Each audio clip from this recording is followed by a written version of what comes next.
The real competitive advantage isn't just great people or great tools. It's how you put it together. It's the recipe, the secret sauce that you have that gives you that competitive advantage. And most organizations are not leveraging that or investing in their people in that way.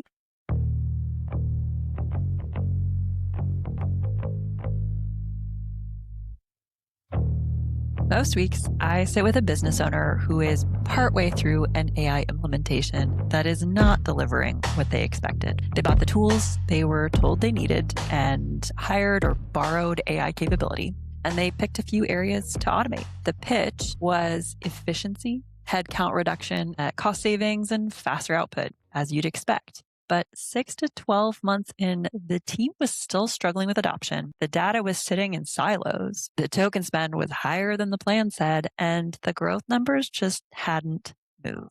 In the next 10 minutes, I'm going to show you why this is happening across every kind of company right now and what you can do from your seat to make sure that the AI you've bought or are about to buy actually pays off. One thing I want to note before we jump in is I have some really exciting news about Unleashed and our future. I will explain that at the end of the episode. I'm just bubbling with excitement about the future here. We've got so many cool things on the go for you to help you build a business in a decade no one is prepared for. So let's dig in. Most of the time, we're not choosing wrong tools. The technology isn't bad. The AI isn't the problem. Usually, we're just not set up to be able to actually leverage that speed properly. Now, I'm sure you've experienced this. I see it pretty much every day I'm working with every company that I work with. The AI is doing what AI does, speeding things up, and it's accelerating what your team is already doing. Now, the trouble is that the team and the organization haven't got the foundations in place to actually leverage that speed. It's like getting a 5-year-old on roller skates and giving them a turbo engine. They're going to go fast for a couple seconds and then they're going to skid out and fall, right? We need to prepare them to be able to handle that speed. And that takes time and growth and foundations, which is exactly what we're going to talk about today. So when we're talking about what your team is doing, most of the time, what's happening is you're identifying a place to automate or speed up within your organization. And so you're throwing an AI tool at it saying, this is going to speed things up, but you haven't actually set the standards for what good looks like and how that's going to be leveraged, where it sits, and how it impacts the rest of the organization. We think that small pilots in small areas are less risk and it's going to create faster impact and higher adoption, which it does create speed and higher adoption, but it also creates massive impacts across the organization. Who can access data, who owns what consistency looks like, what your standards are. That's all fuzzy. And so today we're going to talk about really understanding what we taught in the last episode, which is about diagnosing the problem and how you can apply this same perspective on AI implementation. I want to talk about an example. We worked with a B2B service firm recently, and they had bought this really amazing AI platform that promised incredible speed on their delivery side. It was going to deliver 40% reduction in delivery time, allowing them to not have to increase headcount and really increase capacity and support the growth that they were really pushing for. The problem was 6 months in, the team was using the AI on the smallest portion of their work, and delivery speed hadn't actually sped up. Small tasks had sped up, but there was gaps in between the tasks where work was compounding, decisions needed to be made, coordination needed to happen, reviews and revisions needed to happen that was actually taking up more time than it was previous to the AI. What was actually happening underneath all of this was the team had grown speed and grown capability faster than they could actually build the standards they needed to scale. And what I mean by that is each member of the team was doing client work slightly differently. Each client had different expectations that lived in that account manager's head, and the AI was filling the gaps, right? It was doing what it does best, speeding up the inconsistency between the different people, functions, and components of the organization. What we did is kind of contrary to what most would say. We actually paused the AI for 90 days. And our job was to align the leadership team on what good actually looked like. We set standards across the team, clarified ownership within the business, and where information lived so anyone could find what they needed quickly and effectively. And then once we had that solidified, we could bring the AI back in. And when we did, delivery time actually dropped by over half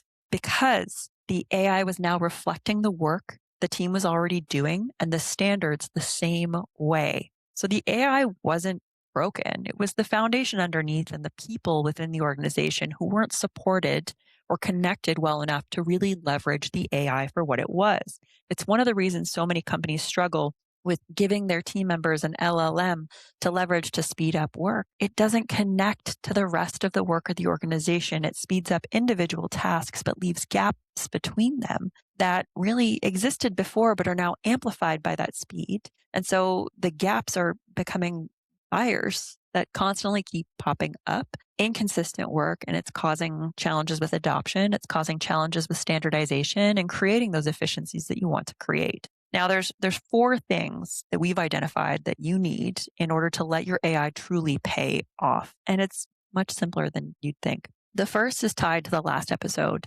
We have to diagnose the true problem, not just the symptoms, not just picking a task because it's easy or simple, but really understanding the true problem we're trying to solve or the opportunity we're trying to tap into with the tool. And that diagnosis is incredibly important because it's very easy to see symptoms and opportunities, but to really understand the leverage, the risks, and the implications, you have to look at the bigger picture of the organization. The second, a little bit harder, but we need clear standards across the organization. What I mean by clear standards is what good looks like, really written down somewhere so anyone can find it and refer to it, and it's consistent. So the AI and the team members have clarity on that. We need to know who owns what and where it lives. This is really important. Now, the third is the team aligned on how they work together. Speeding up one task in one role in one department is only going to do so much, especially if it's causing a ripple effect across how the functions work together, what that looks like. So everyone needs to know who owns what, how information gets shared between the functions, how decisions are made and who makes them and what type they are, and then how silos are broken down and resolved before the AI gets connected to any of them, because it tends to amplify those silos more than anything. Now, the fourth is consistent operating behavior across the team. Slightly different. So when we're talking about standards, those are shared organizational standards on what good looks like and how we do things here.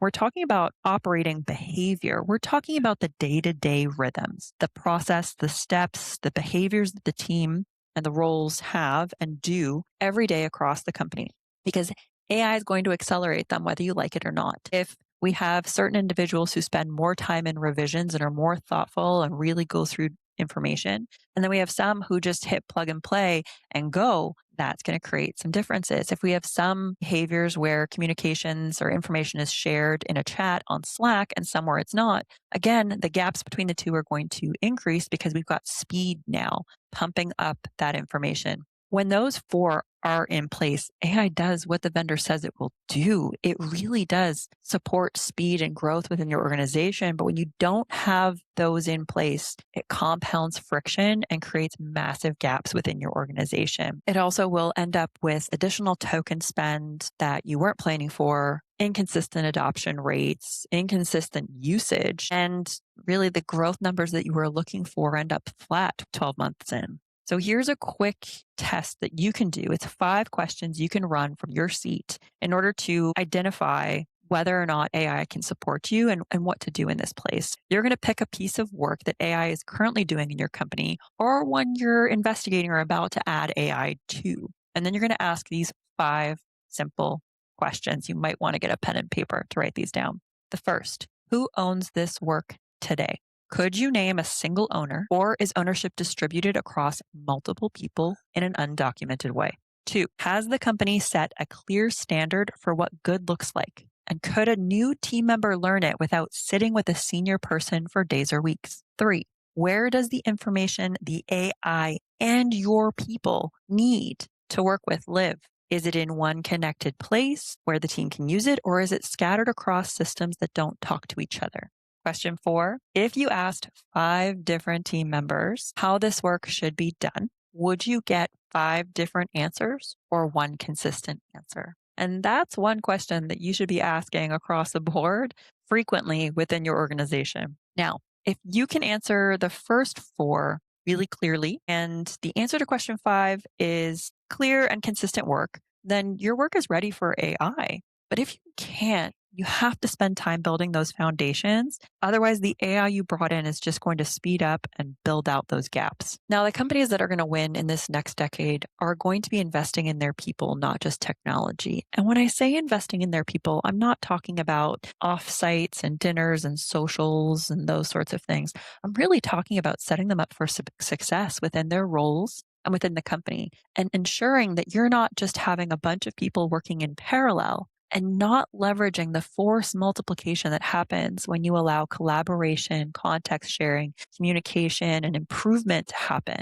That's where a team really creates leverage. You can have great people working in parallel and not tap into the incredible opportunity that you have within your team. So my ask for today is really simple. I want you to pick one piece of work that you have AI currently doing within your company, or you're planning on implementing AI to tackle, and then run that 5-question AI amplification test. I'll repeat the questions again for you. Who owns this work today? Has the company set a clear standard for what good looks like? Where does the information AI and your people need live? If you asked 5 team members how this work should be done, would you get 5 different answers or one? And if AI does the work exactly as the team currently does it, will it accelerate clear and consistent work or accelerate the gaps? Those are the 5 questions. Again, take your time here and really think about setting your people up for success before speeding up tasks and individual roles within your company, because it all connects. And the real competitive advantage isn't just great people or great tools. It's how you put it together. It's the recipe, the secret sauce that you have that gives you that competitive advantage. And most organizations are not leveraging that or investing in their people in that way. And it's going to cause problems as the market shifts, as we layer in AI and technology, and as things move over this next decade.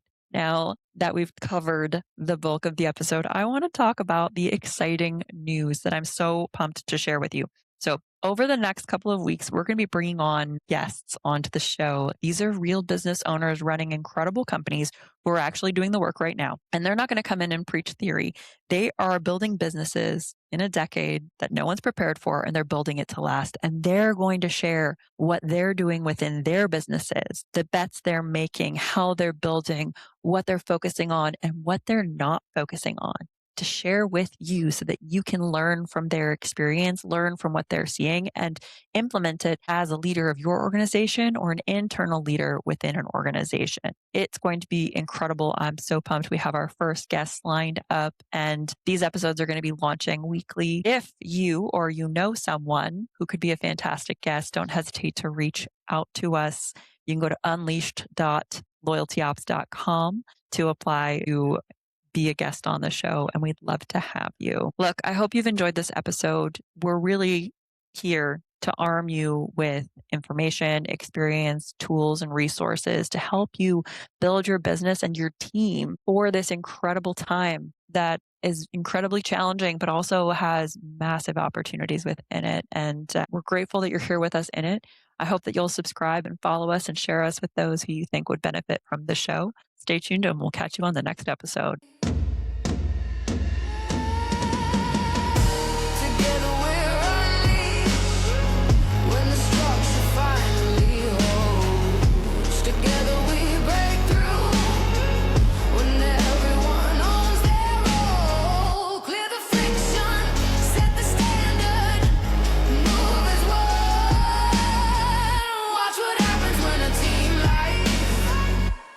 Finally one together unleashed.